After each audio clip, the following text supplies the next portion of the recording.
Ajmer railway station पर बम से जुड़ी खबर सामने आई है। स्टेशन पर बम की खबर मिली है। मामले में एक्शन लिया गया है। पुलिस ने 3 लोगों को हिरासत में लिया है। मार्बल कटिंग का काम करते हुए हिरासत में लिया गया युवक ऑटो में बैठकर उड़ाने की बात कर रहा था। जीआरपी थाने में आरोपियों से लगातार पूछताछ हो रही है। एक युवक ने बम की सूचना नागौर पुलिस को दी है। ऑटो में बैठकर उड़ाने की बात कर रहे थे युवक और इसी के साथ पुलिस पहुंची है पूरी टीम के साथ। अजमेर रेलवे स्टेशन का जायजा लिया जा रहा है। बम से उड़ाने की धमकी मिली। बड़ी खबर आपको बता रहे हैं अजमेर से, जहां पर पुलिस ने 3 लोगों को। तो ज्यादा जानकारी के साथ हमारे सहयोगी पवन अटारिया हमारे साथ जुड़ चुके हैं। पवन, क्या है पूरी अपडेट? जी बिल्कुल, देखिए जिस तरीके से मुंबई में 26/11/2008 को आतंकवादी हमला हुआ था और उसी तारीख यानी कि कल 26/11/2025 को अजमेर पुलिस ने एक सर्च ऑपरेशन चलाया, क्योंकि पुलिस को नागौर पुलिस कंट्रोल रूम को सूचना मिली थी कि 3 युवक दादरा जो ट्रेन है उसको उड़ाने की बात यहाँ पर बम से उड़ाने की बात यहाँ पर कर रहे हैं। पुलिस ने तत्परता दिखाते हुए स्थानीय police, Nagaur police, Ajmer police, RPF, GRP ने तुरंत एक संयुक्त अभियान चलाकर तीनों संदिग्ध युवकों को हिरासत में ले लिया। कड़ी पूछताछ में देर रात तक पूछताछ में ये सामने आया कि इस तरीके की कोई बात उनके द्वारा नहीं की गई थी। उनके फोन जब्त कर लिए गए थे। फोन की कॉल डिटेल से भी पता किया कि वह मार्बल कटिंग का काम करते हैं। मजदूर वर्ग के तीनों लड़के हैं। कंट्रोल रूम पर जो सूचना दी गई थी कहीं ना कहीं वह भ्रामक थी, अफवाह थी। हालांकि उस 26/11 की तारीख को ध्यान में रखते हुए तमाम सुरक्षा एजेंसी अलर्ट मोड पर आ गई। आने जाने वाली ट्रेनों को चेक किया गया। डॉग स्क्वाड, मेटल डिटेक्टर, सभी तरीके की सुरक्षा एजेंसियों ने हर एक व्यक्ति को चेक किया, आने जाने वाले यात्रियों को चेक किया और रेलवे स्टेशन के चप्पे चप्पे को चेक किया गया, मगर कोई भी संदिग्ध वस्तु यहाँ पर नहीं मिली। फिलहाल जो एडिशनल एसपी मुख्यालय अजमेर हिमांशु जहांगीर ने जानकारी दी है कि ये जो सूचना थी एक तरह से भ्रामक थी और इसमें कोई सच्चाई नहीं थी। और तीनों युवकों के पास जो बरामद सामान थे वो उनके मजदूर वर्ग के जो होते हैं कटिंग के सामान, हथौड़े, कैंची वगैरह, हथौड़े और जो करनी वगैरह होती है वो उनसे मिला है। फिलहाल तीनों को शांति भंग की धाराओं में हिरासत में लिया गया है और अभी कुछ देर बाद एडीएम सिटी के समक्ष पेश किया जाएगा तीनों ही जो संदिग्ध युवक है। हालांकि पुलिस पूछताछ में तीनों ही युवक के किसी भी प्रकार से कोई आपराधिक घटना या कानून पुराने कोई मुकदमे या किसी प्रकार की कोई आपराधिक गतिविधियों में शामिल होने की बात सामने नहीं आई है। पुलिस ने राहत की सांस लिए। देर रात तक सर्च ऑपरेशन चला। किसी प्रकार की कोई अवांछित वस्तु या किसी प्रकार की कोई भी गलत सामग्री स्टेशन पर नहीं मिली। ना ही तीनों युवकों के खिलाफ कोई ऐसे सबूत पाए गए जिससे कि उन्हें जिस तरीके के आरोप लग रहे थे कि उन्होंने ट्रेन को बम से उड़ाने की धमकी दी गई है। फिलहाल पुलिस ने सर्च ऑपरेशन कंप्लीट कर लिया है और राहत की सांस यहाँ पर ली है। जी ठीक है पवन, कुछ पता चल पाया है कि तीनों व्यक्ति कहाँ से हैं, उनका बैकग्राउंड क्या कुछ है?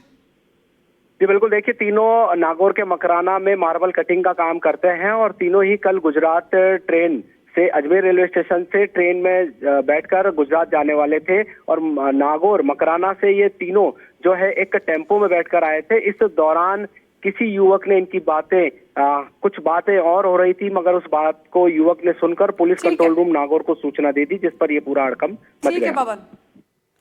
ठीक है पवन, इस तमाम जानकारी के लिए शुक्रिया।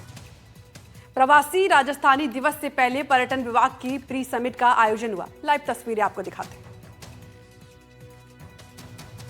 तो तस्वीरें आपको दिखा रहे हैं, सीएम भजनलाल शर्मा भी मौजूद हैं। पर्यटन विभाग की ये बैठक कार्यक्रम का आयोजन हुआ है। प्रवासी राजस्थानी दिवस कार्यक्रम का आयोजन हुआ। सीएम भजनलाल शर्मा मौजूद हैं। उप मुख्यमंत्री दिया कुमारी भी उनके साथ मौजूद हैं। जयपुर से लाइव तस्वीरें आपको दिखा रहे हैं। समिट का आयोजन किया गया है। तमाम बड़े नेता पहुंचे हैं सरकार की ओर से और कार्यक्रम में अच्छी तस्वीरें सामने आ रही हैं। व्यवस्था काफी उच्च स्तर पर की गई है। 2 तस्वीरें आपको दिखा रहे हैं। पहली तस्वीर में मुख्यमंत्री हैं, दिया कुमारी हैं, आयोजन किया जा रहा है, दीपक जलाते हुए नजर आ रहे हैं। और दूसरी तस्वीर आपको दिखा रहे हैं बैठक में समिट की, जहां पर प्रवासी राजस्थानी मीटिंग लगातार जारी है। विश्वास शर्मा हमारे साथ जुड़ चुके हैं इस तमाम जानकारी के लिए। विश्वास, सीएम पहुंचे हैं समिट में, किस तरीके का आयोजन है और कैसी तैयारियां रही? देखिए प्रवासी राजस्थान दिवस जो कि 10 दिसंबर को मनाया जाना है, जिसके लिए पिछले साल घोषणा हुई थी कि हर साल प्रवासी राजस्थानियों के सहयोग और उनके सम्मान में जिस तरह का जो प्रवासी राजस्थान दिवस है वो हर साल 10 दिसंबर को मनाया जाएगा। इसके लिए इस बार जो पहला जो दिवस है प्रवासी राजस्थान दिवस, वो 10 दिसंबर को इस बार मनाया जाना। उसके लिए अलग अलग विभागों की मीटिंग जो है प्रवासी राजस्थानी प्री जो समिट है वो होना प्रस्तावित है। उसके लिए पहली जो समिट है टूरिज्म डिपार्टमेंट की, टूरिज्म सेक्टर की जो पहली समिट है वो आज 27 नवंबर को राजधानी जयपुर में हो रही है, जिसमें मुख्यमंत्री भजनलाल शर्मा, उप मुख्यमंत्री दिया कुमारी और उसके अलावा मुख्य सचिव वी श्रीनिवास समेत ओमकार सिंह लाखावत जो कि चेयरमैन है राजस्थान हेरिटेज अथॉरिटी के, इसके साथ ही तमाम प्रवासी राजस्थानी और अन्य पदाधिकारी मौजूद है। यहाँ पर किस तरीके से प्रवासी राजस्थानी दिवस को जो मनाया जाएगा उसके लिए जो विभागवार जो मीटिंग होनी है उसकी पहली मीटिंग पर्यटन विभाग की ओर से यहाँ पर की गई है, जिसमें कई ऐसे अहम फैसले लिए जाएंगे कि प्रवासी राजस्थानी दिवस को किस तरीके से आगे मनाया जाए, किस तरह की रूपरेखा है जो रखी जाए। और आपको बता दें कि सहयोग के लिए प्रवासी राजस्थानियों के इन्वेस्टमेंट के लिए, समिट के लिए जो लगातार प्रयास हैं वो सरकार के द्वारा किए जा रहे हैं। विश्वास, कब तक चलेगी ये समिट? जी देखिए, ये जो समिट का जो दौर है लगातार अलग अलग डिपार्टमेंट्स का चलता रहेगा। 10 दिसंबर को प्रवासी राजस्थानी दिवस मनाया जाएगा। उसके लिए ये जो समिट्स हैं ये शुरू की गई हैं। आज पहली समिट है जो कि 27 नवंबर को टूरिज्म सेक्टर की हो रही है। इसके बाद में इंडस्ट्रियल सेक्टर और जो अन्य सेक्टर्स हैं, अन्य डिपार्टमेंट्स हैं, उनकी जो समिट्स हैं वो आगे प्रस्तावित कार्यक्रमों के तहत होगी। विश्वास, सीएम खुद पहुंचे वहां पर, उप मुख्यमंत्री भी मौजूद रही, तो सुरक्षा के क्या कुछ इंतजाम रहे?